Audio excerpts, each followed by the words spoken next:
क्या स्त्री कथा कर सकती है?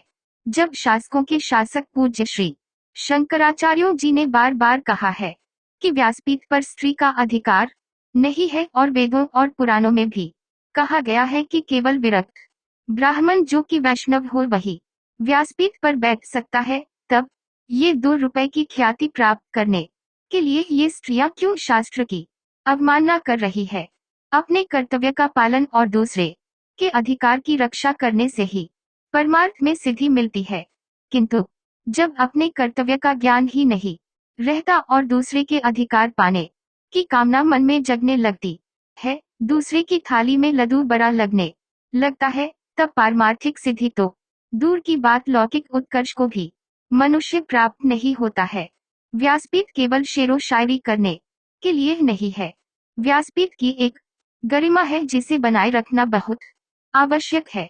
वर्तमान में जहाँ राजपीठ का शोधन आवश्यक, वही व्यासपीठ का भी शोधन परम आवश्यक है।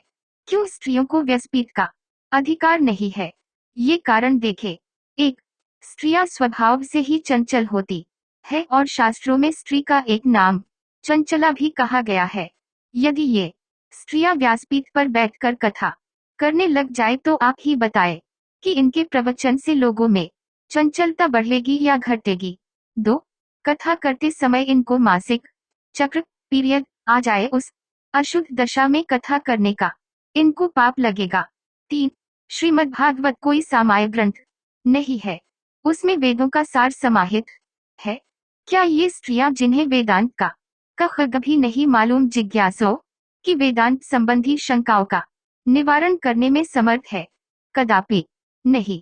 वर्तमान की कथाओं में तो श्रीमद्भागवत के दर्शन भाग को तो छोड़ ही दिया गया है। राजा चित्रकेतु की कथा, जड़भरत और रहुगन की कथा, एकादश स्कंद आदि आदि ये सब तो सुनने को भी नहीं मिलता, और कथा भाग में भी महान अशुद्धियां इन कथावचिकाओं के द्वारा होती है। बस केवल फिल्मी धुन पर राधे राधे के जयकारे लगाए जा रहे हैं। अश्लीलता की पराकाष्ठा भी देखने को मिल रही है, जहां व्यासपीठ पर ही कथावाचिकाएं ठुमकी लगाती हुई नजर आ जाती है। 4. अपने स्वाभाविक कर्म का त्याग और ब्राह्मण की जीविका के हरण का पाप इनको लगता है, क्योंकि ज्ञानन विज्ञान मास्तिक्यन ब्रह्म कर्म स्वभावजम अर्थात शास्त्रों का अध्ययन अध्यापन करना और परमात्मा के तत्व का अनुभव करना, ये सब के सब ही ब्राह्मण के स्वाभाविक कर्म है। स्त्रियों के आप स्त्रियों की भलाई इसी में है कि शास्त्रीय आज्ञा का पालन करे। शास्त्रों में स्त्रियों के लिए जो निषेध है वे स्त्रियों की भलाई के लिए ही है, न कि स्त्रियों के प्रति द्वेष बुद्धि के कारण है। और हाँ, एक और बात, स्त्री जीवन पर्यंत अविवाहित रहकर यदि भजन भी करे तो भी उसे नरक की प्राप्ति होती है।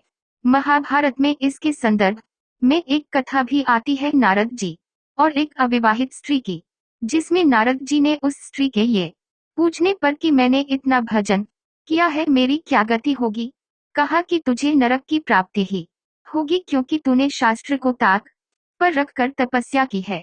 इसलिए शास्त्रीय आज्ञा का पालन करो और व्यासपीठ पर शुद्ध कुलीन विरक्त ब्राह्मण का ही अधिकार रहने दो। यदि आपको यह कहानी पसंद आए हो तो प्लीज अपना कमेंट जरूर दें। इस ब्लॉग को देखने के लिए धन्यवाद।